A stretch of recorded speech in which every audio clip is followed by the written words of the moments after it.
ఏఈలో జరిగినటువంటి సంఘటనలు చూస్తూ ఉంటే ఒక పక్క చూడొచ్చు.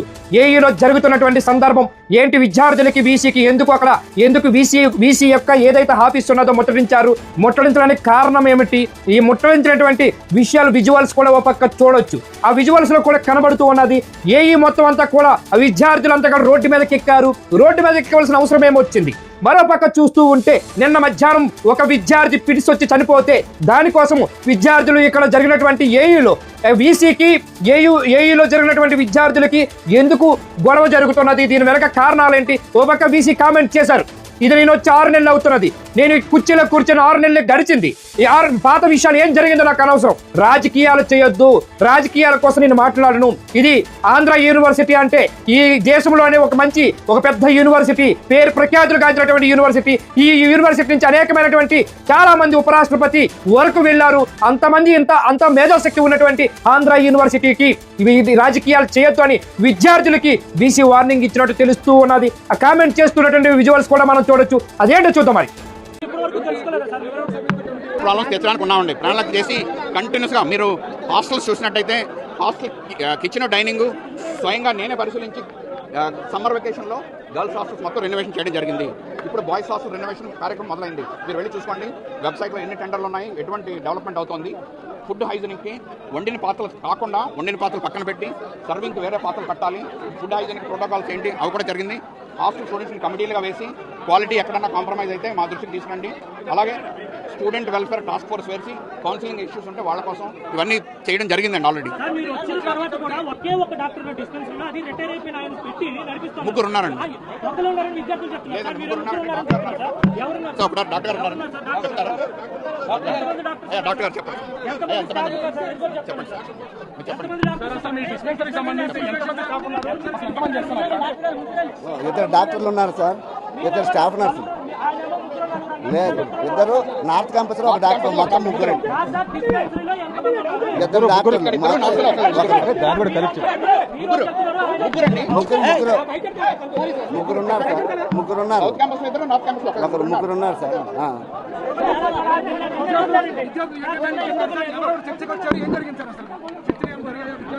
నేను నిన్న మధ్యాహ్నం మెయిన్ గేట్ దగ్గర ఉన్నప్పుడు నేను వెళ్ళినప్పుడు మాట్లాడదాం అనడానికి 10 నిమిషాలు పట్టిందండి. ఎందుకంటే విద్యార్థులు వాళ్ళు ఎవరు గ్రూప్ మాట్లాడతారని కొట్టుకోవడంతోనే 10 నిమిషాలు జరిగిందండి. తర్వాత నేను చెప్పడం జరిగింది, ఇటువంటి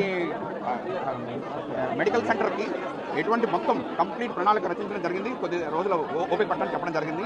విద్యార్థి తండ్రి వాళ్ళ బ్రదరు వచ్చి మాకు ఇటువంటి ఇబ్బందులు ఏమి లేవు, ఖచ్చితంగా మేము స్మూత్గా మా అబ్బాయిని పోస్ట్మార్టం తీసుకుని వెళ్ళాలి, స్టూడెంట్ గొడవలతో మాకు సంబంధం లేదని వాళ్ళు వినపం జరిగారు పేరెంట్స్.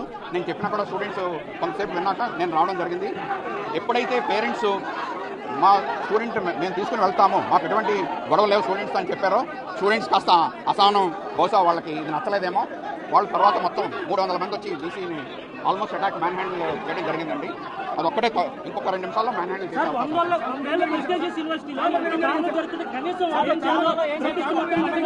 లేదండి, ప్రణాళిక కంటిన్యూస్గా ప్రణాళిక చేస్తున్నాం. సాంబర్లో నేను మాట్లాడడానికి అవకాశం లేదండి. వాళ్ళ సింగిల్ పాయింట్ ఎజెండా వీసీ రాజీనామా. ఇది ఐఐటి కాదు, అసభ్య పదజాలంతో వెరీ సింగిల్ వచనంతో ఏకవచనంతో సంబోధిస్తూ అసహ్య పదజాలంతో వాళ్ళ సింగిల్ ఎజెండా వీసీ రాజీనామా. వీసీ రాజీనామా దీనికి పరిష్కారం కాదండి. నేను కంటిన్యూస్గా చెప్పడానికి ప్రయత్నించాను, నాకు అవకాశం ఇవ్వలేదు.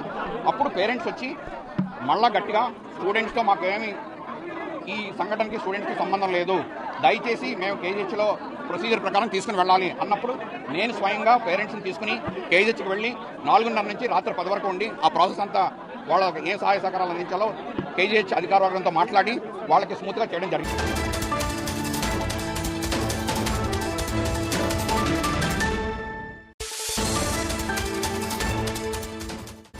ఎస్సీ వర్గీకరణకి వ్యతిరేకంగా అసలు ఎస్సీలకి ఏం జరుగుతున్నది, ఎస్సీ మాదిగా మాల ఎడగొట్టే ప్రయత్నం ఎందుకు చేస్తున్నారు, వర్గీకరణకి ఎందుకు ఇట్లా పూనుకున్నారు, దేశవ్యాప్తంగా రాజకీయాలకు ఓనమాలుగా రాజకీయాలు చేస్తున్నారని తెలుస్తూ ఉన్నది. ఈ రాజకీయ విభేదాలతోటి రాజకీయం కోసం ఎస్సీల్లో ఉన్నటువంటి మాలని విడగొట్టిన ప్రయత్నం చేశారని కర్నూలు జిల్లాలోని ఓ పక్క చూస్తూ ఉంటే, కర్నూలు జిల్లాలోని అక్కడ విద్యార్థి జేఏసీ నేతలు అంతా కూడా రోడ్డెక్కారు.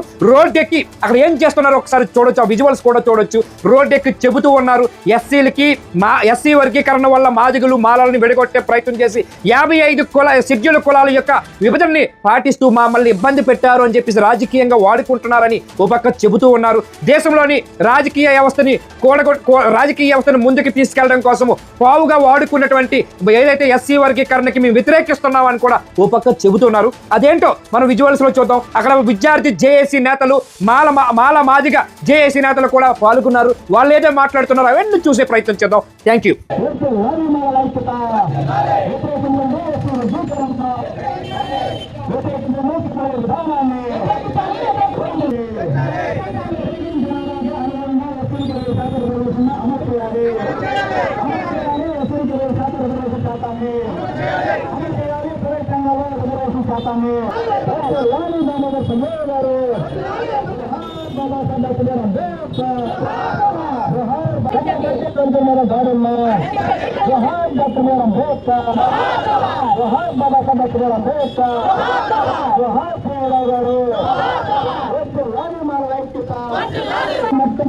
రాష్ట్ర ముఖ్యమంత్రి రామాచార్య సంఘ అందరూ కూడా అందరూ సంబంధించిన అందరూ కూడా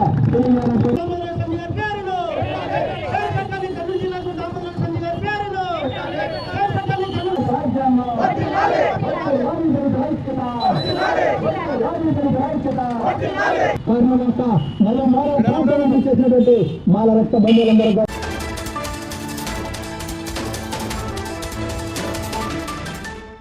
శ్రీకాకుళం జిల్లాలోని రాష్ట్ర పండుగ కొత్తమ్మ తల్లి ఉత్సవాల నిర్వహణపై ఎక్కల వైఎస్ఆర్సీపీ ఇన్ఛార్జ్ పేరాడ తిలక్ తీవ్ర విమర్శలు గురిపించారు. టీడీపీ పైన, అధికార యంత్రాంగం పైన.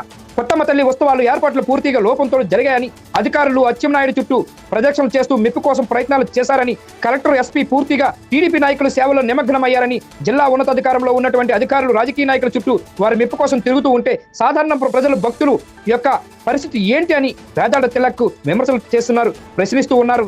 ఉత్సవాల నిర్వహణలో ప్రభుత్వం ఇచ్చిన నిధులపై ఎండోమెంట్ ఈవో శ్వేతపత్రం విడుదల చేయాలని, ఉత్సవాల పేరుతో వ్యాపారస్తుల నుంచి దోపిడీ చేశారంటూ హెలికాప్టర్ పేరుతో భక్తుల నుంచి దోపిడీ చేశారని, కేంద్ర మంత్రి రామ్మోహన్ నాయుడుపై కూడా ప్రచారానికి వాడుకున్నారని పేరాడ తిలక్ తీవ్ర విమర్శలు చేస్తున్నారు. శ్రీకాకుళం జిల్లాలోని రాష్ట్ర కొత్తమ్మ తల్లి పండుగ సందర్భంగా జరిగినటువంటి సందర్భం పైన వైఎస్ఆర్సీపీ టెక్కల ఇన్ఛార్జి తిలక్ ఏం మాట్లాడుతున్నారు? ఎందుకు రాష్ట్ర ప్రభుత్వంపై విమర్శలు పాలు చేస్తున్నారు? ఎందుకు టీడీపీపై విమర్శలు చేస్తూ మాట్లాడుతున్న దృశ్యాలు పక్క మనం చూద్దాం. ఏం జరుగుతున్నది అసలు? ఎందుకు తిలక్ అట్లా మాట్లాడవలసి వచ్చింది? ఏం అచ్చెన్నాయుడు పైన ఎందుకు విమర్శలు పాలు చేస్తున్నారు? అదేంటో ఒక్కసారి చూద్దాం.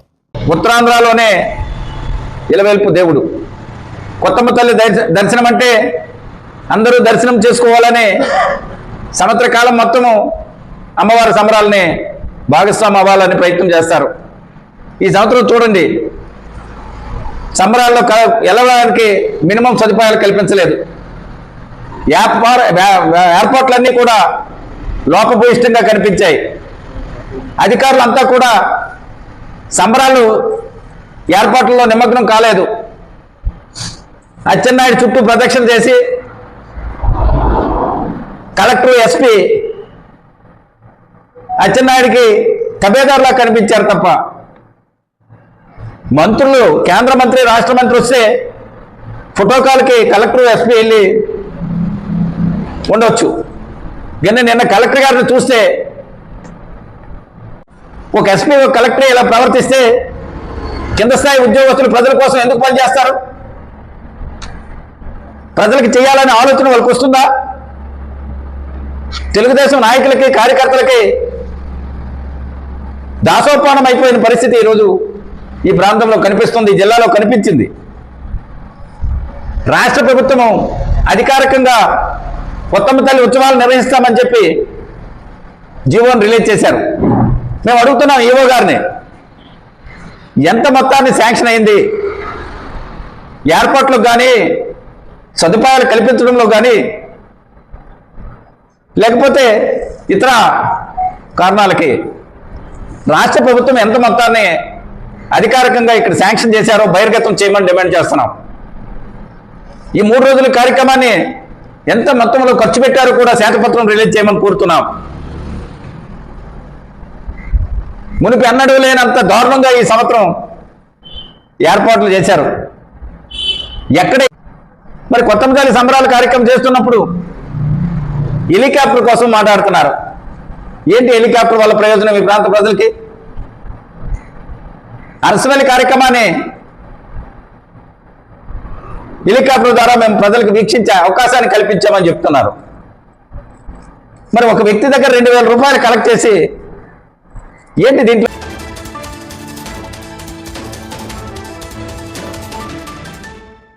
కూటమి ప్రభుత్వం వచ్చిన తర్వాత రాష్ట్రంలో బర్నింగ్ టాపిక్ ఉంది అంటే అది రైతులకు యూరియా అందకపోవటమేనని శ్రీకాకుళం జిల్లా పరిషత్ చైర్మన్ పిరియా విజయ అన్నారు. నేడు కంచిలి మండలం తహసీల్దార్ కార్యాలయం వద్ద ధర్నా నిర్వహించి తహసీల్దార్ రమేష్ కు వినతిపత్రం అందజేశారు. వ్యవసాయ శాఖ మంత్రిగా శ్రీకాకుళం జిల్లాకు చెందిన అచ్చెన్నాయుడు ఉండటం శ్రీకాకుళం జిల్లా ప్రజలకు దురదృష్టమని విజయ విమర్శించారు. వైసీపీ ప్రభుత్వంలో రైతులకు అవసరమయ్యే యూరియా సచివాలయం ఉద్యోగులు ఇంటికి వెళ్లి ప్రజలకు ఎంత అవసరమో కొనుక్కొని రైతు భరోసా కేంద్రాల ద్వారా రైతులకు అందజేసేవారని, రైతులకు కావలసిన క్రాప్ ఇన్సూరెన్స్ లాంటి కూడా అందవటం లేదని ఆవేదన వ్యక్తం చేశారు. కూటమి ప్రభుత్వం ఏర్పడి 1.5 కాలం గడుస్తున్నా రైతులకు ఇస్తామన్న అన్నదాత సుఖీభవ కూడా ఎగ్గొట్టారని అసహనం వ్యక్తం చేశారు. రైతులకు ఎరువులు ఇవ్వటం చేతకాదు కానీ యూరియా వాడితే క్యాన్సర్ వస్తుందనటం విడ్డూరమని ఏలన చేశారు. కంచెల మండలంలోని 12,000 ఎకరాలకు 23,000 బస్తాలు ఉంటే 5,400 బస్తాలు మాత్రం ఏమాత్రం సరిపోతాయో ప్రభుత్వానికి తెలియాలని విజయ అన్నారు. ప్రభుత్వం అందించిన యూరియాను రైతులకు అందివ్వకుండా టోకెన్ల ద్వారా కేవలం కూటమి నాయకులు కార్యకర్తలకు అందివ్వటం ఎంతవరకు సమంజసమని పేర్కొన్నారు. ఇప్పటికైనా కూటమి ప్రభుత్వం తీరు మారి రైతులందరికీ యూరియా అందివ్వాలని వైసీపీ ప్రభుత్వం ద్వారా డిమాండ్ చేస్తున్నామని విజయ అంటున్నారు. శ్రీకాకుళం జిల్లాలోని యూరియా పైన ప్రభుత్వం పైన పూర్తిగా విమర్శలు పాలు చేస్తున్నారు వైఎస్ఆర్సీపీ మహిళా నేతలు. ఉపక చూస్తే శ్రీకాకుళం జిల్లా పరిషత్ చైర్మన్ పిరియా విజయ రోడ్డెక్కి మరి ధర్నా నిర్వహిస్తున్నారు. వైఎస్ఆర్సీపీ పార్టీ శ్రేణులు కార్యకర్తలు పిరియా విజయ ఆధ్వర్యంలోని జరిగినటువంటి సంఘటన చూడండి. అచ్చెన్నాయుడు కేవలం మా వ్యవసాయ శాఖ మంత్రిగా శ్రీకాకుళం జిల్లాలో పుట్టడం మా దురదృష్టమని ఓ పక్క విమర్శలు చేస్తూ ఉన్నారు. ఇవన్నీ చూస్తూ ఉంటే యూరియాకి రైతులకి చాలా అనుసంధానం. ఈ టైంలో యూరియా అవసరం. వ్యవసాయం దండగా ఉన్న చంద్రబాబు ప్రభుత్వానికి ఏం తెలుసులే మా రైతుల బాధలు అని పిరియా విజయ విమర్శలు చేస్తూ ఉన్నారు వైఎస్ఆర్సీపీ నుంచి. అదేంటో చూద్దాం. అందరికీ నమస్కారం. ఈ రోజు కూటమి ప్రభుత్వం వచ్చిన తర్వాత రాష్ట్రం అంతా కూడా బర్నింగ్ టాపిక్ ఏదైనా ఉంది అంటే రైతుల సమస్య మీద యూరియా అందకపోవడమే. మరి ఈ సమస్యల్లో నిజంగా మరి శ్రీకాకుళం జిల్లాలో మరి గౌరవ్ అచ్చెన్నాయుడు గారు ఒక మినిస్టర్ అయి ఉండి ఇంత కొరత మన జిల్లాకు ఉండడం మాత్రం చాలా దురదృష్టకరమనే చెప్పాలి. గతంలో మనకి మన వైఎస్ఆర్సీపీ పార్టీ మన అధినేత జగన్మోహన్ రెడ్డి గారి పరిపాలనలో అయితే ఆ రోజుల్లో ఆర్బీకే సెంటర్స్ పెట్టి మరి సచివాలయాల ద్వారా ప్రతి ఇంటికి వెళ్ళి ఎంత ఇంటింటి రైతుకు అవసరమో అవన్నీ తీసుకొని ఎక్కడా కూడా మా 5 సంవత్సరాల పరిపాలనలో ఒక యూరియా కొరత ఉందని కానీ మరి కేవైసీ చేసి మరి ఏదైతే ఇన్సూరెన్స్ ఉందో రైతులది అది కూడా జగన్మోహన్. అందరికీ నమస్కారం. ఈ రోజు కూటమి ప్రభుత్వం వచ్చిన తర్వాత రాష్ట్రం అంతా కూడా బర్నింగ్ టాపిక్ ఏదైనా ఉంది అంటే రైతుల సమస్య మీద యూరియా అందకపోవడమే. మరి ఈ సమస్యల్లో నిజంగా మరి శ్రీకాకుళం జిల్లాలో మరి గౌరవ్ అచ్చెన్నాయుడు గారు ఒక మినిస్టర్ అయి ఉండి ఇంత కొరత మన జిల్లాకు ఉండడం మాత్రం చాలా దురదృష్టకరమనే చెప్పాలి. గతంలో మనకి మన వైఎస్ఆర్సీపీ పార్టీ మన అధినేత జగన్మోహన్ రెడ్డి గారి పరిపాలనలో అయితే ఆ రోజుల్లో ఆర్బీకే సెంటర్స్ పెట్టి మరి సచివాలయాల ద్వారా ప్రతి ఇంటికి వెళ్ళి ఎంత ఇంటింటి రైతుకు అవసరమో అవన్నీ తీసుకొని ఎక్కడా కూడా మా 5 సంవత్సరాల పరిపాలనలో ఒక యూరియా కొరత ఉందని కానీ మరి కేవైసీ చేసి మరి ఏదైతే ఇన్సూరెన్స్ ఉందో రైతులది అది కూడా జగన్మోహన్. అందరికీ నమస్కారం. ఈ రోజు కూటమి ప్రభుత్వం వచ్చిన తర్వాత రాష్ట్రం అంతా కూడా బర్నింగ్ టాపిక్ ఏదైనా ఉంది అంటే రైతుల సమస్య మీద యూరియా అందకపోవడమే. మరి ఈ సమస్యల్లో నిజంగా మరి శ్రీకాకుళం జిల్లాలో మరి గౌరవ్ అచ్చెన్నాయుడు గారు ఒక మినిస్టర్ అయి ఉండి ఇంత కొరత మన జిల్లాకు ఉండడం మాత్రం చాలా దురదృష్టకరమనే చెప్పాలి. గతంలో మనకి మన వైఎస్ఆర్సీపీ పార్టీ మన అధినేత జగన్మోహన్ రెడ్డి గారి పరిపాలనలో అయితే ఆ రోజుల్లో ఆర్బీకే సెంటర్స్ పెట్టి మరి సచివాలయాల ద్వారా ప్రతి ఇంటికి వెళ్ళి ఎంత ఇంటింటి రైతుకు అవసరమో అవన్నీ తీసుకొని ఎక్కడా కూడా మా 5 సంవత్సరాల పరిపాలనలో ఒక యూరియా కొరత ఉందని కానీ మరి కేవైసీ చేసి మరి ఏదైతే ఇన్సూరెన్స్ ఉందో రైతులది అది కూడా జగన్మోహన్. అందరికీ నమస్కారం. ఈ రోజు కూటమి ప్రభుత్వం వచ్చిన తర్వాత రాష్ట్రం అంతా కూడా బర్నింగ్ టాపిక్ ఏదైనా ఉంది అంటే రైతుల సమస్య మీద యూరియా అందకపోవడమే. మరి ఈ సమస్యల్లో నిజంగా మరి శ్రీకాకుళం జిల్లాలో మరి గౌరవ్ అచ్చెన్నాయుడు గారు ఒక మినిస్టర్ అయి ఉండి ఇంత కొరత మన జిల్లాకు ఉండడం మాత్రం చాలా దురదృష్టకరమనే చెప్పాలి. గతంలో మనకి మన వైఎస్ఆర్సీపీ పార్టీ మన అధినేత జగన్మోహన్ రెడ్డి గారి పరిపాలనలో అయితే ఆ రోజుల్లో ఆర్బీకే సెంటర్స్ పెట్టి మరి సచివాలయాల ద్వారా ప్రతి ఇంటికి వెళ్ళి ఎంత ఇంటింటి రైతుకు అవసరమో అవన్నీ తీసుకొని ఎక్కడా కూడా మా 5 సంవత్సరాల పరిపాలనలో ఒక యూరియా కొరత ఉందని కానీ మరి కేవైసీ చేసి మరి ఏదైతే ఇన్సూరెన్స్ ఉందో రైతులది అది కూడా జగన్మోహన్. అందరికీ నమస్కారం. ఈ రోజు కూటమి ప్రభుత్వం వచ్చిన తర్వాత రాష్ట్రం అంతా కూడా బర్నింగ్ టాపిక్ ఏదైనా ఉంది అంటే రైతుల సమస్య మీద యూరియా అందకపోవడమే. మరి ఈ సమస్యల్లో నిజంగా మరి శ్రీకాకుళం జిల్లాలో మరి గౌరవ అచ్చెన్నాయుడు గారు ఒక మినిస్టర్ అయి ఉండి ఇంత కొరత మన జిల్లాకు ఉండడం మాత్రం చాలా దురదృష్టకరం అనే చెప్పాలి. గతంలో మనకి మన వైఎస్ఆర్సీపీ పార్టీ మన అధినేత జగన్మోహన్ రెడ్డి గారి పరిపాలనలో అయితే ఆ రోజుల్లో ఆర్బీకే సెంటర్స్ పెట్టి మరి సచివాలయాల ద్వారా ప్రతి ఇంటికి వెళ్ళి ఎంత ఇంటింటి రైతుకి అవసరమో అవన్నీ తీసుకొని ఎక్కడా కూడా మా 5 సంవత్సరాల పరిపాలనలో ఒక యూరియా కొరత ఉందని కానీ మరి కేవైసీ చేసి మరి ఏదైతే ఇన్సూరెన్స్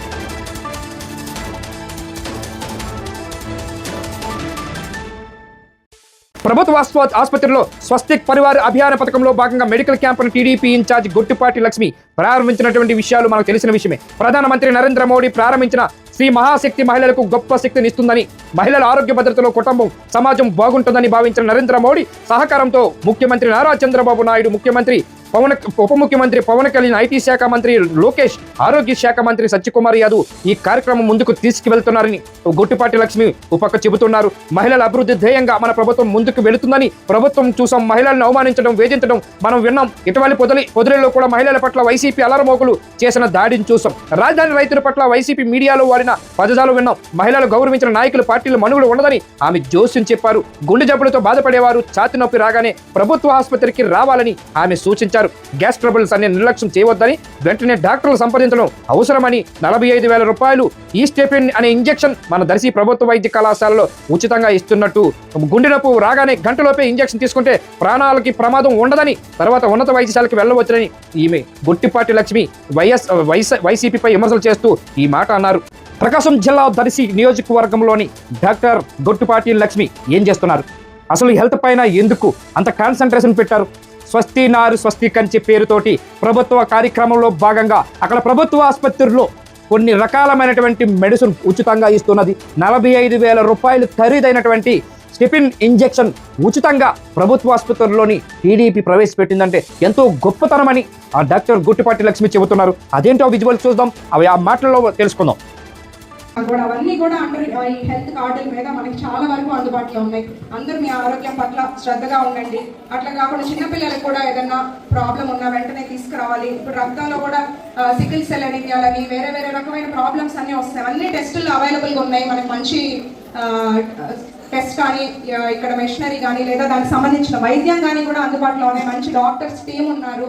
మీరందరూ గవర్నమెంట్ హాస్పిటల్ ఇక్కడ ఉన్న ఫెసిలిటీస్ అన్నింటినీ ఉపయోగించుకోవాలని నేను మనస్ఫూర్తిగా కోరుకుంటున్నాను. అట్లాగే ఇంకొక డిజిటల్ ఎక్స్రే మెషిన్ కూడా మనకి హాస్పిటల్కి గతంలో మినిస్టర్ గారిని అడిగితే అది శాంక్షన్ చేశారు.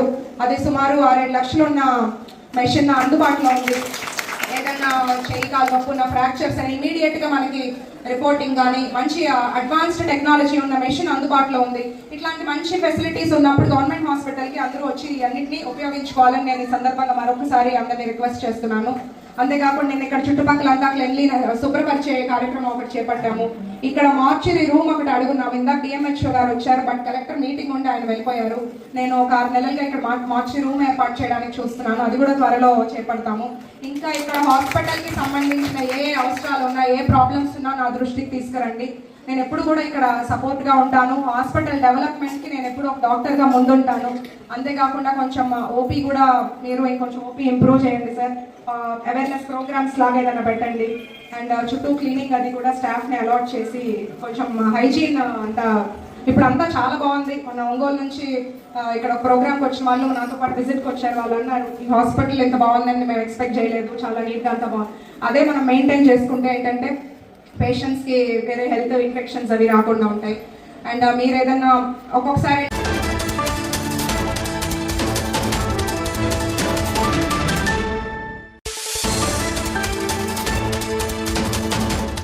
బ్రేకింగ్ న్యూస్ వింటున్నాము. శ్రీకాకుళం జిల్లాలోని తన భార్య వేరే ఒకరితో కాపురం పెట్టిందని, అక్రమ సంబంధం పెట్టుకుందని కుమార్తెకి విషమిచ్చి చనిపోయాడు సంతోష్ అనే వ్యక్తి. నేను చనిపోతే నా కుమార్తె ఏమైపోతుందనే భయంతో కూడా కుమార్తెకి కూడా విషమిచ్చి చంపేశాడు తండ్రి. అదేంటో చూద్దాం.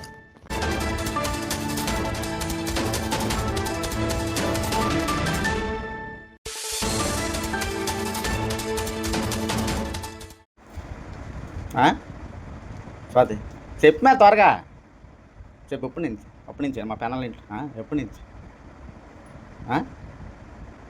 ఎప్పటి నుంచే చెప్పకపోతే ఎమ్మెల్యేస్ వచ్చినంత ఫైనల్ చెప్తాను. ఫోన్ చేయాలి గట్టి చెప్పు. నాకు వినబడాలా చెప్పు. ఎప్పటి నుంచి చెప్పు. నాకే చూసి చెప్పు స్వాతి. ఎప్పటి నుంచి చెప్పు స్వాతి. ఎప్పటి నుంచి ఎప్పటి నుంచి జరుగుతుంది? 5-6 సంవత్సరాల నుంచే. మరి ఎప్పటి నుంచి చెప్పవచ్చు కదా. చెప్పా త్వరగా చెప్పు. మరి మంచిగా అడుగుతానా కొట్టినట్టు నిన్ను. చెప్పు ఎప్పటి నుంచి. నోరు గట్టిగా వస్తుంది అందుకే నేను చెప్పు. అందరు అలాగే చెప్పు. ఎప్పటి నుంచి?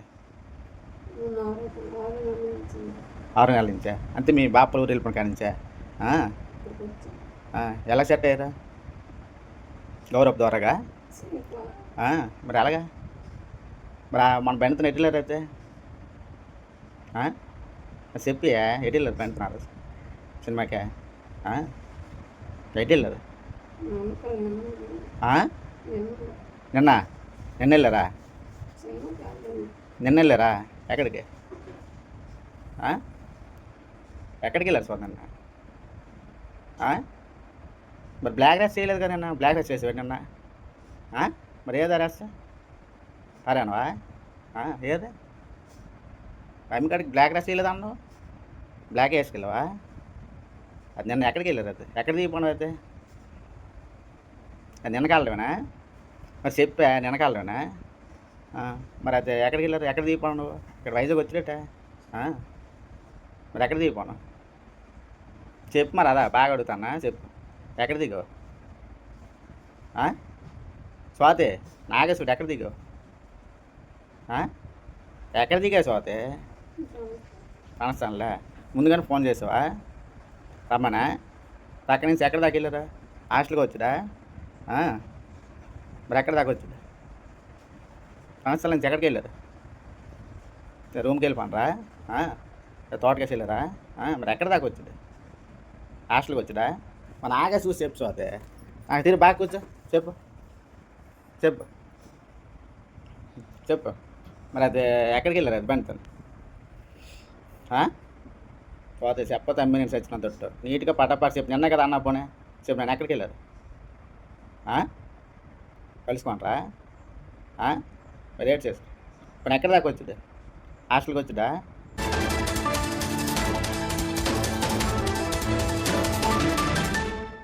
ఓజీపై అంబటి యూటర్న్. నిన్న ప్రశంసలు నేడు విమర్శలు. విడుదలకు ముందు బ్లాక్ బస్టర్ అంటూ ప్రశంసల వర్షం కురిపించిన మాజీ మంత్రి అంబటి రాంబాబు రిలీజ్ తర్వాత దండగా అంటూ విమర్శనాస్త్రాలు. అంబటి వ్యాఖ్యలపై తీవ్ర ఆగ్రహంతో పవన్ ఫ్యాన్స్. సోషల్ మీడియాలో పొలిటికల్ హీట్ పెంచిన ఓజీ వివాదం. పవర్ స్టార్ పవన్ కళ్యాణ్ నటించిన ఓజీ చిత్రం చుట్టూ ఇప్పుడు రాజకీయ రచ్చ మొదలైంది. ఈ సినిమాపై వైఎస్ఆర్సీపీ సీనియర్ నేత మాజీ మంత్రి అంబటి రాంబాబు కేవలం 24 గంటల వ్యవధిలోనే తన అభిప్రాయాన్ని పూర్తిగా మార్చుకోవటం సోషల్ మీడియాలో తీవ్ర చర్చకు దారితీస్తుంది. సినిమా ఫలితం కంటే ఆయన చేసిన వ్యాఖ్యలే ఇప్పుడు హాట్ టాపిక్ గా మారాయి. సినిమా విడుదలకు ముందు రాజకీయ ప్రత్యర్థి అయినటువంటి పవన్ కళ్యాణ్ సినిమా విజయం సాధించాలని ఆకాంక్షిస్తూ అంబటి ఒక వీడియో సందేహం విడుదల చేశారు. పవన్ ఈసారి కసితో పనిచేశాడు. దర్శకుడు సుజిత్, నిర్మాత దానయ్య పట్టుదల గొప్పది, వారి కష్టం ఫలించాలి, ఓజీ ఖచ్చితంగా బ్లాక్ బస్టర్ అవుతుంది అని ఆయన పేర్కొన్నారు. ఈ వ్యాఖ్యలతో జన సైనికులు సైతం ఆశ్చర్యపోతూనే ఆయన అభినందించారు. అయితే అది 24 గంటలు గడవక ముందే తుస్సుమనిపించాడు అంబటి రాంబాబు. సినిమా విడుదలైన కొన్ని గంటలకే అంబటి రాంబాబు తన మాట మార్చాడు. బుధవారం రాత్రి చేసిన మరో ట్వీట్లో సినిమా ఫలితంపై పెదవి విరిచాడు. ప్రత్యర్థి అయిన పవన్ సినిమా ఆడాలని నా ఆరాటమే తప్ప మరో మాత్రం శూన్యమని, ఫలితం మాత్రం శూన్యమని దానయ్య దండగా పడ్డావయ్యా అంటూ ఆయన చేసిన వ్యాఖ్యలు వివాదాస్పదంగా మారాయి. అంబటి రాంబాబు యూటర్న్పై పవన్ కళ్యాణ్ అభిమానులు సోషల్ మీడియా వేదికగా తీవ్ర స్థాయిలో మండిపడుతున్నారు. మీ నుంచి ఇదే ఊహించాను. నిన్న బ్లాక్ బస్టర్ అని నమ్మిన మీరే ఈ రోజు ఎలా మాట్లాడడంలోని మీ కపటతత్వం తెలుస్తుంది అంటూ విమర్శలు గుప్పిస్తున్నారు. ఈ వ్యవహారంతో ఓజీ సినిమా చుట్టూ రాజకీయ వాతావరణం మరింత హీటెక్కిందని చెప్పవచ్చు. అంబటి రాంబాబు ఈ పేరు ఎవరికి తెలియని పేరు కాదు. వైఎస్ఆర్సీపీలోని ఫైర్ బ్రాండ్. ఈ ఫైర్ బ్రాండ్ కోసం ఏంటో మాట్లాడుకుంటే Pawan Kalyan cinema OG cinema release సందర్భంగా రిలీజ్ ముందు రోజు సూపర్గా ఉంటుంది, అబ్బబ్బబ్బా ఓజీ అని కుదరగొట్టినటువంటి అంబటి రాంబాబు మాజీ మంత్రి. కానీ ఈరోజు విడుదల అయిన తర్వాత సినిమా చూశాక ఇది పెద్ద దండగా అని ఎందుకు అంటున్నారు? విడుదలకు ముందు మాట్లాడిన మాటలు ఏంటి, విడుదల తర్వాత దండగాని ఎందుకు అన్నారు? అందరిలాగే అంబటి రాంబాబు విమర్శలు పాలు చేస్తూ విమర్శలకి తావు చేస్తున్నాడని తెలుస్తూ ఉన్నది. అదేంటో చూద్దాం మరి. ఈరోజు పవర్ స్టార్ పవన్ కళ్యాణ్ గారు నటించి విడుదల కాబోతున్న ఒరిజినల్ గ్యాంగ్ స్టార్ ఓజీ గురించి మీతో కొన్ని అంశాలను పంచుకుందామనే ఉద్దేశంతో మేము ముందుకు వచ్చాను. ఇప్పుడు రాష్ట్రంలో సినిమా అభిమానులు, అదేవిధంగా రాజకీయ అభిమానులు కూడా ఓజీ విజయవంతం అవుతుందా లేదా అనే దానికోసం ఎదురు చూస్తున్నారు. దానికి ప్రధానమైన కారణం రాష్ట్ర ఉప ముఖ్యమంత్రి పవన్ కళ్యాణ్ గారు నటించినటువంటి చిత్రం కావటం. దానితో పాటు ఇంతకుముందు రిలీజ్ అయినటువంటి 2 చిత్రాలు, అది బ్రో కానివ్వండి, హరిహర వీరమల్లు కానివ్వండి, అనుకున్నంత విజయాన్ని సాధించలేకపోవడం వలన ఈ ఒరిజినల్ గ్యాంగ్ స్టార్ చాలా ప్రతిష్టాత్మకంగా తీస్తున్నటువంటి చిత్రం కాబట్టి ఇది ఏ విధంగా ఆడుతుంది అనేది అందరిలోనూ చిన్న ఉత్కంఠత ఉంది. రేపు 25వ తారీఖు అంటే 24వ తారీఖు అర్ధరాత్రి 1 గంటకు ఈ చిత్రం రిలీజ్ అవుతుంది. ఈ చిత్రం నాకున్న అవగాహన మేరకు, నాకున్న పరిజ్ఞానం మేరకు ఖచ్చితంగా హిట్ అవుతుందని నేను అనుకుంటున్నాను. దానికి ప్రధానమైన కారణాలు ఏమిటంటే పవన్ కళ్యాణ్ గారు ఇంతకుముందు నటించినటువంటి 2